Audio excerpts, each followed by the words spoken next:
Hello, everybody, and good to be here. It's a privilege to be able to be here, and I hope that together we can explore some themes. Sorry for yesterday, but it's never too late. So let's chat. Let's talk. So today would have been it is my parents' anniversary, 38 years. And obviously, my dad passed away 2 years ago, but nevertheless, it's still anniversary. It's still bound together. So I know that I'm way too young to have marriage advice, or maybe I only have marriage advice because I'm so young. As they say, if you hear somebody talking about parenting, it means they've never had a child. And if you hear someone talk about a marriage, it means they've been married for 2 months. And if you hear somebody talking about teaching, then you know that they couldn't teach a class, and now they're teaching about teaching. So, like in every truth, there's some truth. So, no, I'm not going to talk about marriage per se, but rather the idea of relationship and what relationships do to us. I guess a man talking to a woman about relationships and a youngster talking to people wiser and older than them about relationships is like a double whammy of narcissism. Like, who do you really think you are? But indulge me in this conversation. It's a strange thing. We are born into this world alone and very selfish. That's the way we're born. We're born extremely selfish. A toddler is selfish. There's nothing wrong. It's not bad behavior. It's not bad education. That's what toddlers are. A baby has to look out for themselves. There's just a lot going on, and they don't have the head space, nor the mental space, nor the heart space to really play with another, to really understand the other. And even when young children are in school, you see that they play side by side, and then there's a certain age when they start playing together with others. Because life is a journey from selfishness to selflessness. And it's a constant expanding journey of losing one's self in others. So it will start with, please God, if there are siblings. Then it goes to friends in school. Then to various people you meet. And each one of those people you have to compromise. Then it reaches a crescendo with marriage. And in many ways, an even bigger deal with children. On the one hand, it's easier to give to your children often than to a spouse. On the other hand, the kids could demand so much more.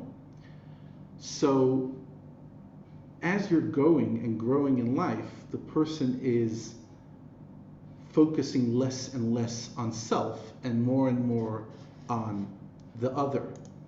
By design, it doesn't necessarily mean that people do it that way. A lot of people never move on, and they are stuck in that first model of selfishness. And at 70, they still don't get what it means to think beyond themselves. And with a legacy of failed relationships, a legacy of inability to really connect with their kid, or with a husband, or with a wife, or with friends. They wake up one day and they realize they actually have nobody. And fundamentally, what is it? The inability of losing oneself. I'm not blaming. There are some people that circumstances just, made them lonely. And the circumstances were beyond their control. And, it's only to Hashem to beg that, to bring these people comfort. But without getting personal to individuals, there's no question that a big part of why there is such loneliness at that age by so many people is a weakness in relationships over the years, a weakness of close relationships. So often the parent will blame the child, left me, doesn't want to have anything to do with me. And it's true, the children have no justification for dumping their parent in an old age home and neglecting them. But I would ask, the parent, what kind of relationship did you develop with your kids? How much selflessness did you put there? Now, obviously, every parent sacrifices so much for their kid. That's not the question. The question is, when you sacrificed it, when you showed up for your child, how much of your ego did you put aside? How much was it truly about them? And how much of that did you communicate to them? How much do they know? Do they really know what you mean to them and what they mean to you? Do they get it? Yeah, 20, 30, 25 years, 15 years with that child. Did you manage to make an impression on that child how much they mean to you? Yes, there's exceptions. A kid could have the best education, the best system, and just fall off and be an ingrate. I get it. But the principle of the matter is that the way the world runs, without exceptions, in other words, there are exceptions, but the rule of life is you invest in relationships, the relationships invest back in you. You put your ego aside for the sake of a relationship, the relationship will flourish and so will you. So why do we raise people to be selfish? And what do I mean selfish? Obviously we teach our kid to do chesed, and we teach them to go, give a sandwich to the person on the corner, or go to an old age home, or pack at the Yad Aron or Chev. We do that, true. But what we tell the child is ultimately, go get it, make a life for yourself. Don't get married till you fully settle down and you know what you want. In other words, what we're telling the person is, first take care of yourself and then others. Now it's true, you have to be responsible. No one's saying get married at 15 or even 20 if you don't, if you're not mature enough to make something work. But we've gone from extreme to another extreme. While your generation, getting married in your early 20s was normal, today getting married in the early 30s is like, oh wow, that's early enough. Yes, thank God there's still quite a few people getting married in their 20s, but more and more I'm sitting with couples in their late 20s, early 30s, late 30s. And I ask a simple question. I say, did you gain out of this journey? This journey of first taking care of your career and first taking care of yourself. Meanwhile, the biological clock is ticking and some of the best years of your life you're spending alone rather than in a deeply committed relationship. Was it worth it? And then you're waiting 8 years to have a kid. Again, what's the messaging over and over? I don't want to get married till I'm ready. I don't want to have a child till I'm ready. Me, me, me. It's a bad message. I'm not saying have a baby 9 months. I mean, that's the Haredi version. 9 months after you have a baby. I'm just saying, like, the messaging, we've gone from one extreme, which was pretty much the way the world was for most people, and especially in this community 50 years ago, of getting married young, not waiting too long to have children, being young while you have your children, you're able to run after your kids, etc., etc., and the exception was to get married late, whether it was, somebody didn't find the right person or whatever reason. Today, it's an exception to get married early. It's an exception to have your child within the first 3 years of marriage, because absolutely it's a prohibition. And I'm asking, what? Has it made us? Is it a healthier way to live? Is it making us happier? Because if the only way to truly have an enriching life is relationships, why do we scare people away? No, don't get married yet. No, don't have kids yet. But that's the point of life. The point of life is not about you. I often ask myself, if I was, I'm still in my mid-30s. Many guys my age aren't married yet, or just getting married, or haven't had kids yet. I ask myself, if I was at that state of life where I wasn't married, didn't have quite a few kids already, I would be losing so much. Yes, maybe I would be gaining my independence and freedom. Not that I think it would be a great thing. I think it would actually be dangerous for me because, like, what do you do with that much freedom? But I would feel shortchanged. I would feel like, that the best years were torn away, because the best years are not the years to spend alone. The best years are to spend with others. If your 20s are your best years, then why spend it each night with somebody else? Why not spend it with one person and build a real relationship? Why not raise your children and go with your children through the experience of life? Why not? Because at the core, there is this narrative that marriage is, like every joke about marriage is it destroys love. Every joke about kids is that it destroys your sleep. In other words, what we're saying is, you want to be you, be alone. Shame, at some stage you have to settle down, and at some stage, biology and it's survival of the fittest, you have to bring your genes to the next generation, and there's a ticking time clock. Okay, so eventually, you have no choice. The game's over, you got to have a baby, and now you've joined that club. Really? Is it making your kids that much happier than you were when you made different choices than them 30, 40 years ago? And yet often it's the parents pushing the kids to make these choices. And for me, that doesn't make any sense. Are you really that disappointed the way your life played out? That you got married young, that you had children young. Yes, maybe you didn't have the perfect marriage. You grew up in a different time. People weren't going to therapy. Marriage therapy wasn't exactly the most common thing. I get it. But really, was it that bad? And do your kids have it that much better with the choices they're making? I'm not convinced. And I'll tell you why. Because fundamentally, what matters the most in life is relationships. Psychologically, we need it. Spiritually, we need it. And the earlier we bring the person in, the earlier we form the relationship, the earlier we bring our children into, the more years we get to spend with them, the more relationship we have. And ultimately, that's all that matters. And even from an evolutionary perspective, it's shown that the human being craves relationship. The single biggest pandemic of our time is not COVID, it's loneliness. There's even a minister in England for loneliness. It's a huge issue, more than ever before. And yes, it's because people are living longer. But why are people living longer a cause for loneliness? They should be the children and grandchildren. My grandparents, at least my grandfathers, both lived deep into their 90s. They were never lonely. Why does old age mean lonely? Yes, some people cannot have kids, I get it. But for the rest of us, why? Why? Why are we having a pandemic of loneliness? And that is for the previous generation. Could you imagine what's going to be in 30, 40 years when the people now in their 40s are going to be hitting their 80s? Like, what's going to happen then? What kind of loneliness will be then?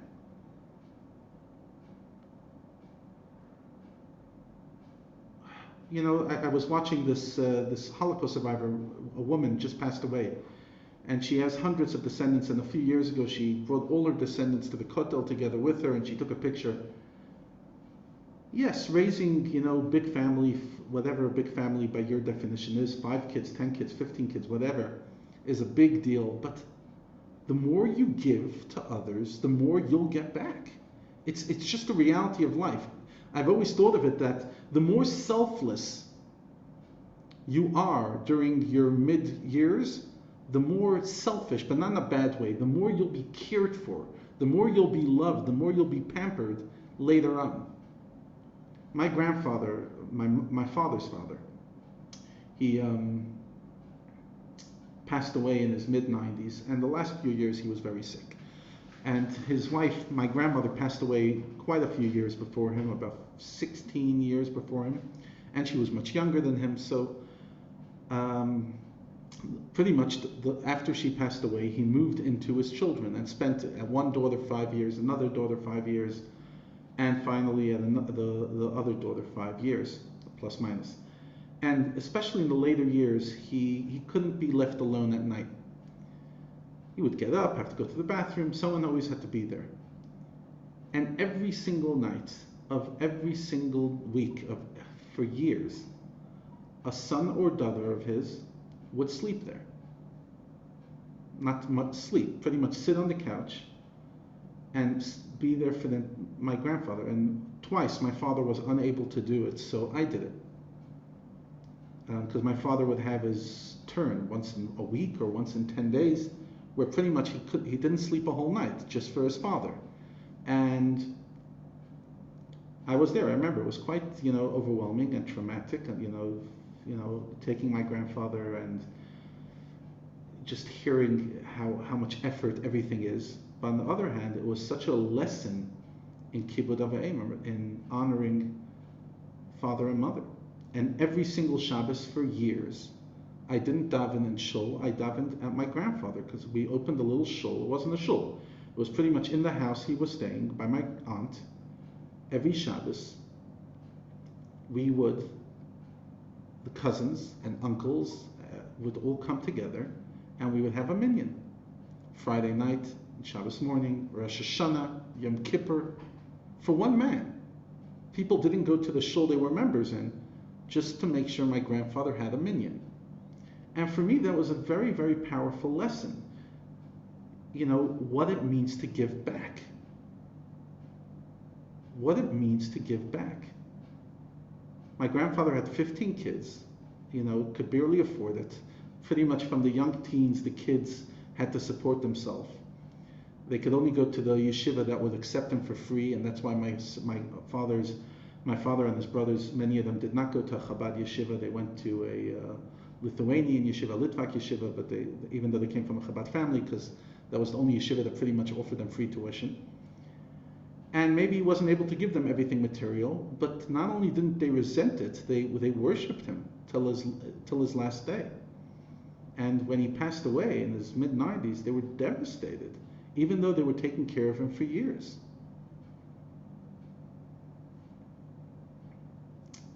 And for me, that was a very strong lesson. I mean, my other grandfather as well, but he was in Israel, so I didn't really get to see it. But his later years, he was losing his memory, he wasn't able to focus. Every single day, an aunt of mine would come from all over Israel. I have many aunts all over Israel. Each one would drive in and spend the whole afternoon taking care of him. Until today, even though my grandfather passed away, I have an uncle who unfortunately is not well. He's pretty much not been well his whole life. And he's in his 70s already. And each day or each second day, one of my aunts, one of his sisters comes, cleans up after him, takes care of him, makes sure he has meals. And for me, that's family. That's family. And yes, they also grew up in poverty, in Russia, etc.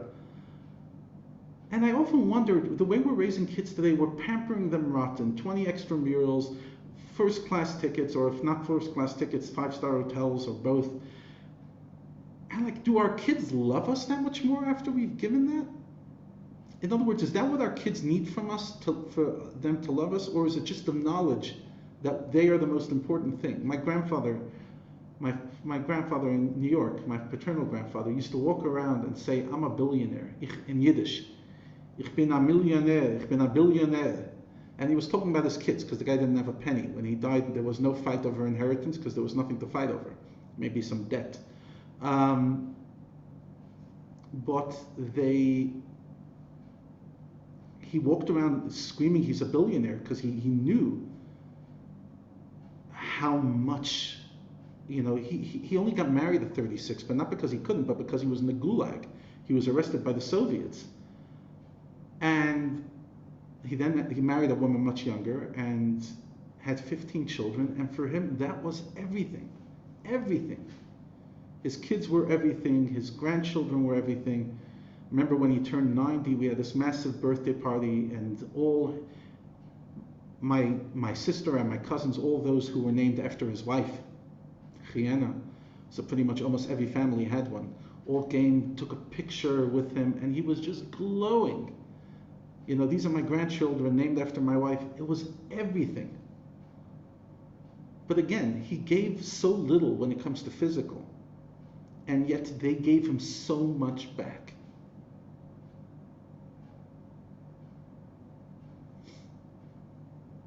And I haven't thought about this in a long time, but when I think about this now, and like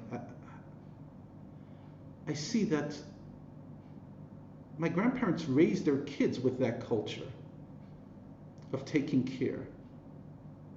I mean, my grandmother buried her. I've told the story before. My father's mother, she wanted to make sure her parents get buried during World War II in a Jewish cemetery, so she slept the night to save a grave and pretty much lost her teeth because it was so cold in Russia. The parents, her family was everything.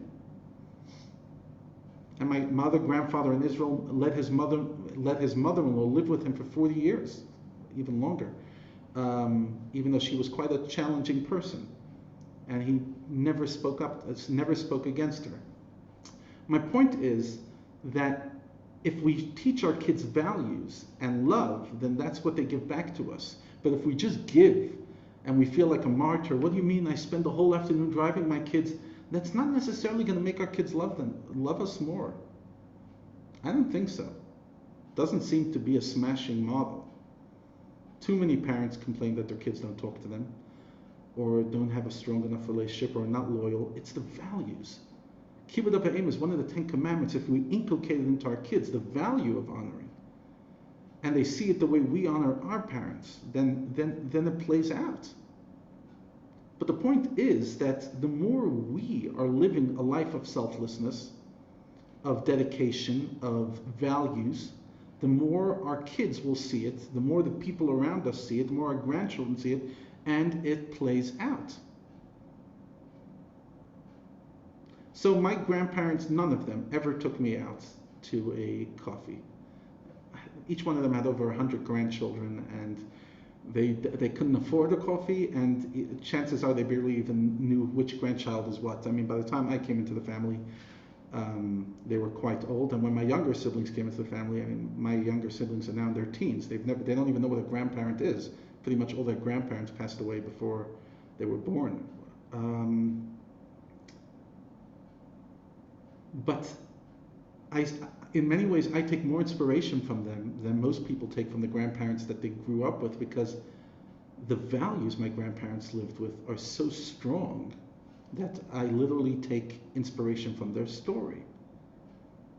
So that obviously there's nothing wrong with spending time with our kids and taking them to ballparks and amusement parks, and all that stuff's important. And we have to do even more of that. But as much as that, we also have to be role models of dedication. Role models that when we move on to a different world, our kids will know my grandfather, my grandmother, my father, my mother was a person of such incredible values, and if they could do it, I could do it. That legacy, that strength. But if during this time all I'm focused is my career, what inspiration is my child going to get from that? My child's going to say, wow, my dad, my mom, they were just such hard workers. They had such a work ethic. And I don't actually know what they stood for, because I barely ever spent time with them to find that out. And whenever we spoke, it was about sport or business. But yeah, they worked very hard. Okay, great. Fine. Working hard is a good value, 100%. But that's what we want people to say about us. The greatest thing we could say is that we were kind, that we were generous, that it wasn't about us. Not that we didn't take care of ourselves, not that we were a shluch and a schlepper. No, but that we obviously lived a life of dignity, but it was never about us. And I know this it's the truest thing I know about myself, that every day I think about myself and focus on myself. Like, what am I thinking, what am I feeling, etc. I become less of a person. Doesn't mean, not to go to therapy. There's a time and place for it. But spending time in me, like, oh, am I happy? Am I not happy? Do I enjoy my job? Do I not enjoy my job? How great is my marriage? What could my marriage be? How are my kids? Should my kids have been better? Should I be a bigger?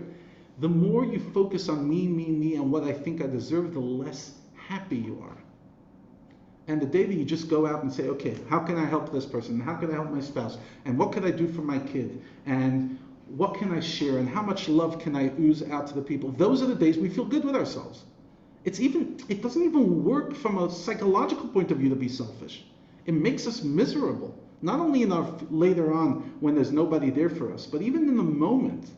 We're not created to be selfish. Yes, the first 2-3 years, a child is born that way, but we're biologically, Hashem designed us in a way that we will only find contentment if it's not about us. So here's my take-home message. Next time your grandchild or child or friend, younger friend, walks over and asks your advice, about what to do with their life, and you're like, yeah, chase your career. I know you're into dancing. Don't give up on your dream. You're into acting. Don't give up on your dream. You're into finance. You're into law. All that stuff. It's great. But remind them that as important as that is, there's something even more important. Don't let that get in the way of your happiness. Don't let your dreams get in the way of your happiness. Because happiness only comes through relationships. And often these dreams have nothing to do with relationships. So please, make sure that your dreams don't destroy your future. Shkoyach, everybody. Thank you so much, and God bless.